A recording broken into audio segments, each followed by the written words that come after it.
Assalamualaikum sahabat santri, apa kabar semuanya? Semoga sehat selalu dan senantiasa dalam lindungan Tuhan Yang Maha Esa. Amin, Allahumma amin. Di episode kali ini mungkin akan sedikit berbeda ya.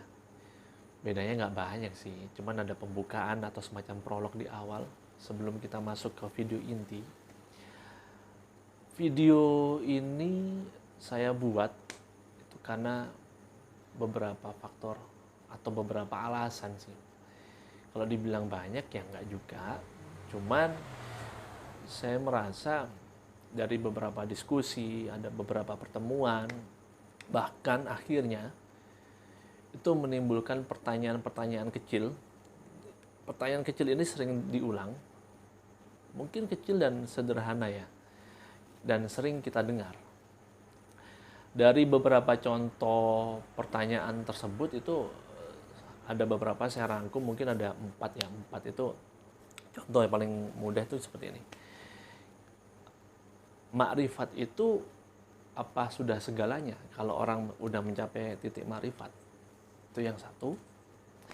Kemudian ada pertanyaan lagi yang kedua itu contoh orang yang bermakrifat atau sudah pada level makrifat itu seperti apa sih? Kemudian kalau ada ciri-cirinya itu gimana gitu. Kemudian yang ketiga, ini yang agak ekstrim ya. Banyak ya mungkin dari teman-teman atau penonton santri rahmatan lil alamin pernah mendengar pertanyaan ketiga ini semacam gini. Apa benar nih kalau kita sudah mencapai ilmu ma'rifat ya itu bakal ninggalin sholat? Jadi syariatnya tuh sudah nggak terlalu penting, terutama ibadah sholat yang diatur dengan secara syariat gitu ya. Kemudian yang keempat, ini juga sering kita mendengar dikait-kaitkan dengan ilmu makrifat, ketuhanan ataupun tauhid. Ada yang bilang itu seperti ini. Apa benar semua agama itu sama? Nah kalau emang nggak sama, Islam itu bedanya apa? Seperti itu. Dan dari salah satu pertanyaan yang saya sampaikan tadi, pernah itu saya baca sesuatu, saya temukan, mungkin teman-teman ada yang pernah tahu juga apa yang saya maksud. Jadi di situ digambarkan segitiga. Segitiga tersebut atau kita anggap piramida ya. Ada 4 lapisan. Lapisan yang pertama atau yang paling bawah itu orang menyebutnya lapisan syariat. Kemudian di atasnya lapisan thariqat. Di atasnya lagi ada lapisan yang disebut lapisan hakikat. Dan yang paling ujung atau di puncak dari segitiga atau piramida tersebut disebut lapisan ma'rifat. Saya pernah men-sharingkan dan menanyakan ke guru saya, dan juga saya analogikan, saya resapi ini maksudnya gimana. Karena kenapa? Ketika ada 4 lapisan tersebut, ada satu keterangan yang itu di luar segitiga. Jadi kalaupun dari bawah dan paling ujung itu ada makrifat, di atasnya makrifat ada lagi. Itu disebut murtad. Ini yang menarik. Saya analogikan seperti ini ya, atau saya gambarkan seperti seseorang ketika kita itu berada di lapisan paling bawah atau di lapisan syariat ya. Itu kita gambarkan ketika kita sedang menjadi seorang pekerja, karyawan, ataupun orang yang pada umumnya lah ya, menjalankan ibadah, menjalankan pekerjaan, ya bergaul dengan yang lain. Kemudian itu ingin menemukan ketenangan. Kebetulan hobinya itu mendaki gunung. Nah, ini contoh semisal aja.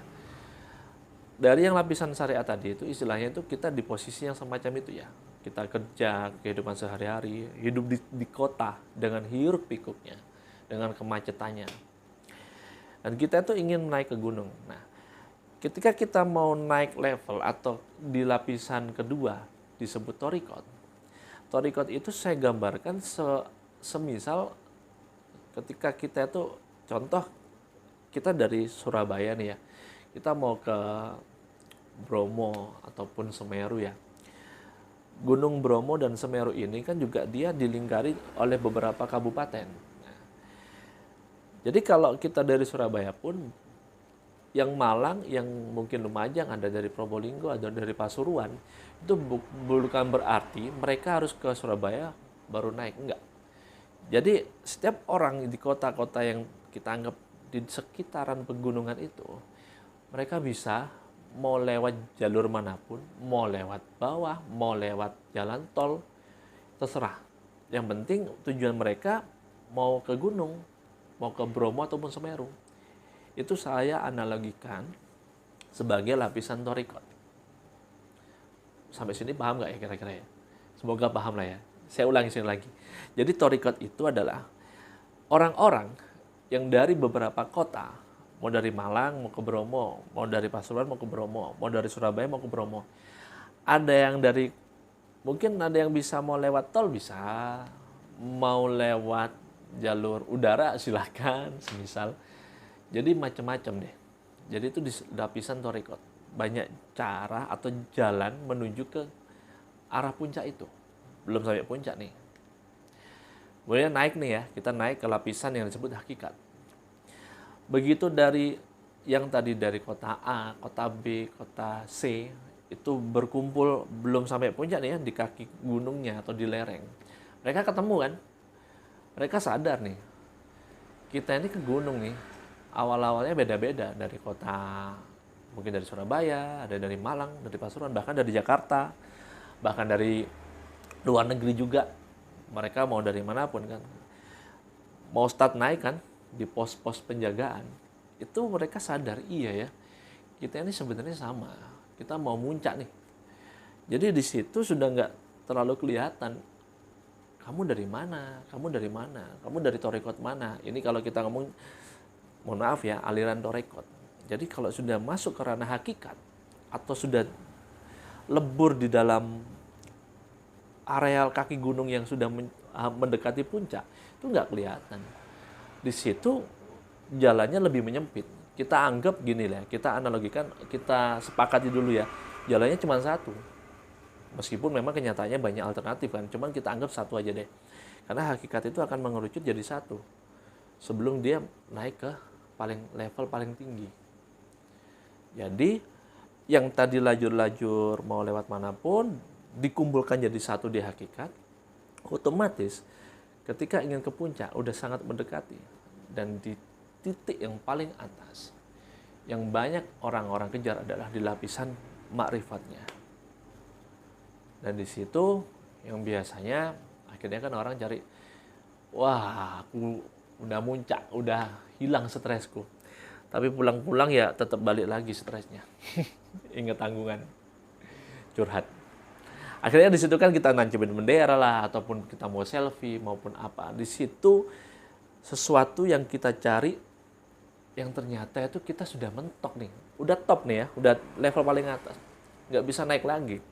Tapi bagi para pendaki, disitulah titik paling nikmat ketika kita sudah nggak ada yang perlu dicapai lagi dan kita bisa lebih bebas melihat ke bawah. Kita bisa ada istilahnya apa ya, sebuah goal atau sesuatu yang nggak bisa digambarkan pasti.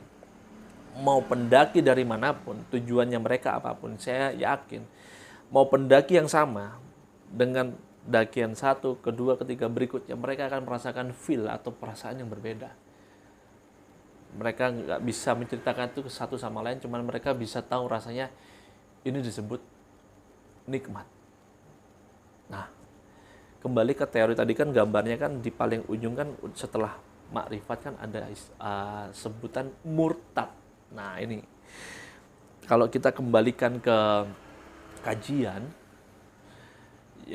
itu yang bikin saya bingung, ini kenapa kok bisa murtad ya?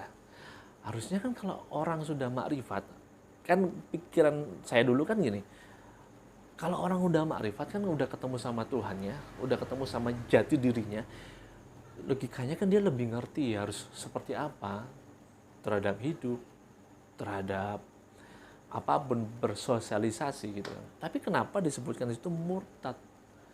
Itu yang benar-benar, ya sampai sekarang pun saya juga masih mencari. Di situ akhirnya ada sebuah kesimpulan yang saya rasa ini lumayan bagus ya. Saya anggap saat ini masih, bukan lumayan ya, sebenarnya sangat bagus sih. Kembali ke analogi tadi, kalau saya nggak menganalogikan, saya nggak akan bisa menarik kesimpulannya. Seperti ini, contoh. Semisal saya ketemu dengan pendaki tersebut ya, Mas, sampean sudah daki kan? Iya. Terus kalau sudah sampai puncak, terus sampean mau ngapain? Tuh pertanyaan satu kan. Jadi kalau udah muncak nih, kan udah nih, udah mentok. Mau ngapain? Kalau semisal ada jawabannya, mau balik lagi nggak? Maksudnya pulang. Karena enak nih itu. Udah nggak mikirin utang, nggak dikejar masalah, ataupun deadline pekerjaan yang lain. Atau mau balik atau mau menetap di puncak nih? Kalau mau balik, ya wajar. Karena kan kehidupan masih di kota. Kalau mau menetap, makanya gimana, Mas? Maksudnya kan hampir bisa dikatakan tidak ada kehidupan di sana. Orang jualan untuk menopang kehidupan sehari-hari ya. Kemudian gini, yaudah aku mau balik nih. Semisal jawabannya seperti itu. Oke, Masnya mau balik. Kalau mau balik itu mau pulang, ya mau pulang ke rumah, atau cuman balik seret jadi penduduk sekitar. Jadi nggak sampai kota lagi, masih di lereng gunung kan masih ada penduduk ya, pemukiman penduduk. Nah itu pertanyaannya kan balik apa? Turun pasti kan. Mau pulang atau jadi penduduk sekitar, Mas? Kalau kita ngomong kajian, udah di makrifat, udah jadi ahli hakikat aja nih. Udah aku jadi ahli hakikat aja. Atau aku jadi ahli thariqat aja. Itu contohnya seperti itu. Atau ada lagi, oke ini itu kan jadi penduduk sekitar. Ini pulang nih, pulang beneran, pulang ke rumah. Pulang nih aku. Pulang. Kalau udah pulang, untuk apa?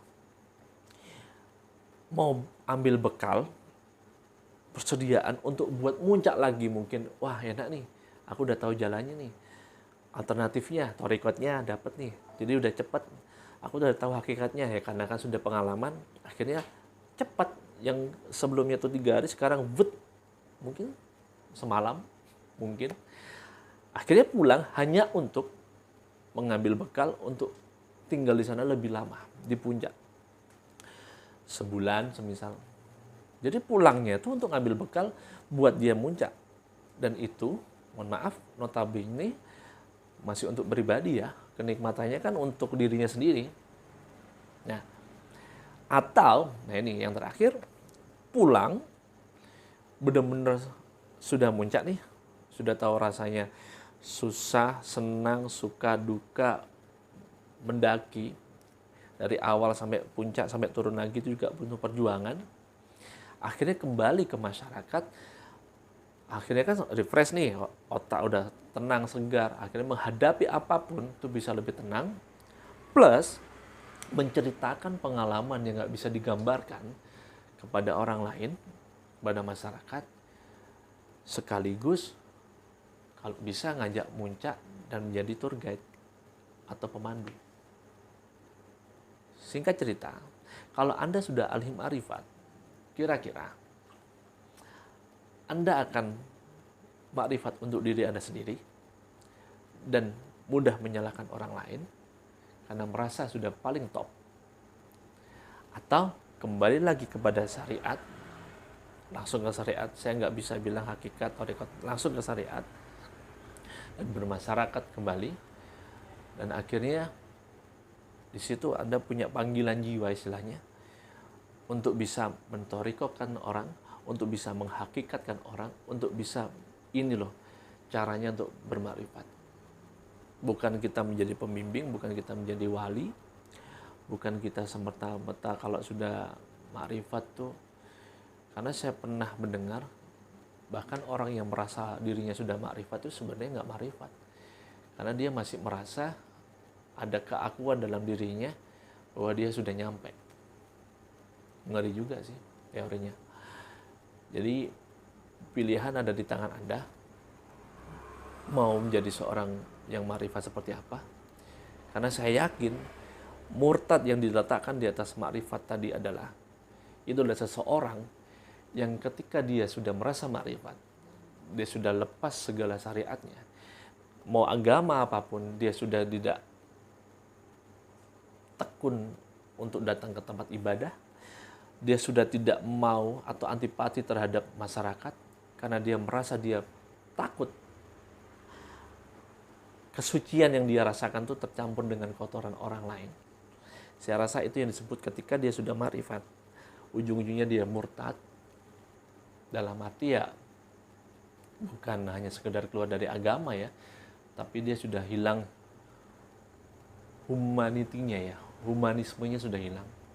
Karena saya yakin para nabi pun dari agama manapun menyebutkan orang yang sudah mencapai titik mengenal diri sendiri dan dia sudah mengenal siapa Tuhannya, dia akan kembali kepada masyarakat, menyebarkan kedamaian dan berusaha beretika dimanapun terhadap siapapun dan apapun.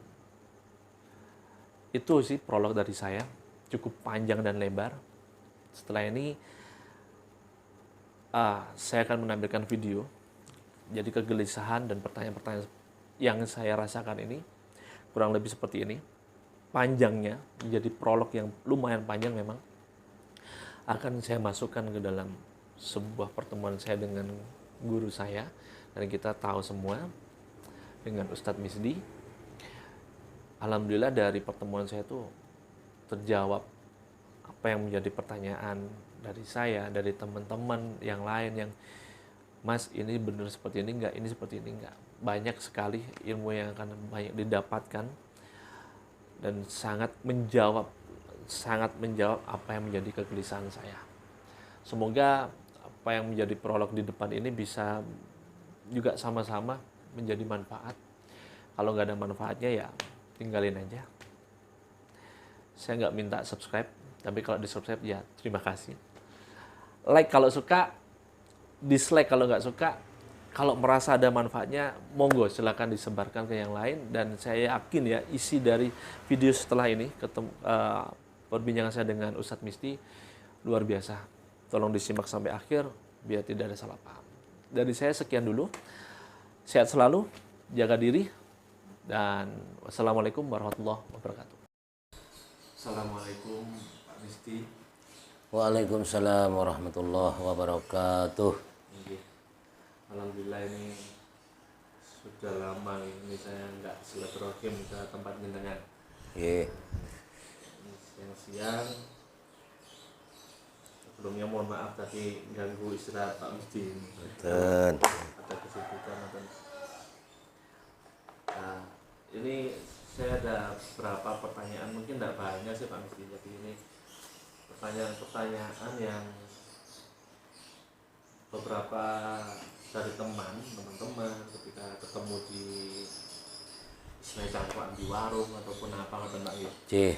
itu ketika lihat dari kajian yang kita ulas tuh banyak sebenarnya pertanyaannya sangat mendasar, bahkan saya sendiri juga ingin menggali lagi karena kok rasa-rasanya tuh dari pemahaman yang satu ke yang lain itu seolah-olah menjebak gitu Pak, sebuah pemahaman itu kan. Nah, ini mungkin kalau pertanyaannya agak frontal Pak ya, kita bicara tentang ilmu kan ada 4 yang istilahnya, ada syariat, kemudian tarekat, ada hakikat dan ma'rifat. Ya, betul. Nah, yang jadi banyak pertanyaan tuh teman-teman tuh, mungkin saya juga dulu awal-awal pernah tanya tuh, lek wong wis makrifat itu emangnya gimana sih gitu. Jadi kan yang ditangkap kebanyakan teman-teman, apakah memang benar-benar lihat wujud dari Gusti Allah sendiri secara langsung, meskipun di Quran sudah jelaskan dohiru wal batinu. Nah itu apakah dari teman-teman ada yang istilahnya melakukan meditasi, ada usul itu lagi, ketemu dengan cahaya, mungkin harus memasuki kayak sebuah lorong dulu, pokoknya ketemu sebuah sosok atau wujud loh Pak. Nah itu kira-kira yang sebenarnya seperti apa Pak? Karena ngapunten Pak, setahu saya yang pernah Pak Muji sampaikan kan orang no popo dan nggak no popo kan Pak. Betul. Berkaitan dengan makrifat itu sendiri. Oke. Assalamualaikum warahmatullahi wabarakatuh. Waalaikumsalam warahmatullahi wabarakatuh. Jadi hakikat daripada kita ibadah kepada Allah itu adalah pengabdian murni. Artinya pengabdian murni itu kita tidak melihat berapa nilainya sampean kalih kita niki ibadah kepada Allah. Amal kita misalnya ibadah sebesar apapun tanpa disertai dengan ikhlas, maka tidak akan timbul khusyuk. Jadi khusyuk itu syaratnya harus ikhlas. Maka kalau bisa diuraikan, orang kalau sudah makrifat, apakah benar terus tidak menjalani sholat? Ini sangat keliru sekali. Pemikiran yang demikian ini pemikiran yang kebablas. Bukan keliru tapi kebablas. Karena apa? Sudah dijelaskan oleh Nabi kita, Nabi Muhammad, syariatun bila hakikatun atila, hakikatun bila syariatun batila. Jadi syariat tanpa hakikat itu atila, artinya kosong. Hakikatun bila syariatun batila, hakikat tanpa syariat batal. Jadi yang syariat tok itu kosong, tidak ada nilainya. Hakikat tok tanpa syariat itu batal, tertolak, diabkir, tidak diterima.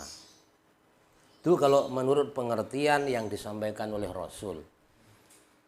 Oke, kita kembali kepada kenyataan. Allah Subhanahu wa ta'ala itu zat yang maha sempurna. Kalau kita mau masuk surga, mudah sekali syaratnya. Bahkan dalam hadis diterangkan pokoknya kita wong alam dunia ini maca kalimat syahadat sempurna, sudah dijamin masuk surga. Dakhalal jannah kan? Nah, jadi kita tidak boleh menghukumi terlalu frontal. Ini pengertian. Manusia itu mau mengambil dari arah mana, dari sisi mana, kita jangan ikut-ikut menghukum. Kalau kita ini suka ke syariat, ya silakan kerjakan aja syariat dengan baik, benar, sesuai dengan hukum-hukum syariat yang berlaku di dalam masyarakat atau sudah sesuai dengan hukum fikihnya. Itu pelajaran-pelajaran yang sudah dari kita masih kanak-kanak sudah diajarkan. Berarti kalau agama itu mengajarkan dari kanak-kanak itu berarti banyak manfaatnya. Karena itu mengatur hukum kehidupan masyarakat di dunia ini supaya bermasyarakat itu jadi masyarakat yang baik, tidak melanggar aturan. Karena hakikatnya syariat itu kan aturan. Aturan dari Allah yang berdasarkan Quran dan hadis. Ya, kita harus percaya, 100% percaya. Maka di dalam Al-Quran pun dijelaskan, Fa'budni wa aqimis sholata. Fa'bud mongko nyembah sira wa aqimis sholata kelawan jumenengake sholat li dzikri. Supaya eling sira maring Allah. Nah, jadi antara syariat karo hakikat itu tidak bisa kepisah. Jangan sampai keliru kita. Kita yang sudah ngaji makrifat akhirnya menyalahkan orang-orang yang syariat. Tidak boleh. Kita harus fleksibel. Harus realita. Jadi bagaimana yang benar? Yang benar ya sesuai petunjuk Rasul. Itu pasti benar. Kalau petunjuknya Rasul itu pasti benar. Kalau petunjuknya kita, petunjuknya guru kita, petunjuknya manusia zaman sekarang, semuanya itu tafsiran, perkiraan. Ya.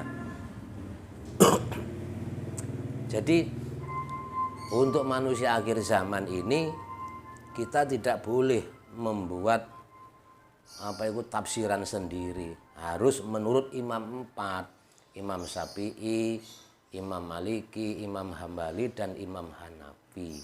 Itu rujukan ke sana.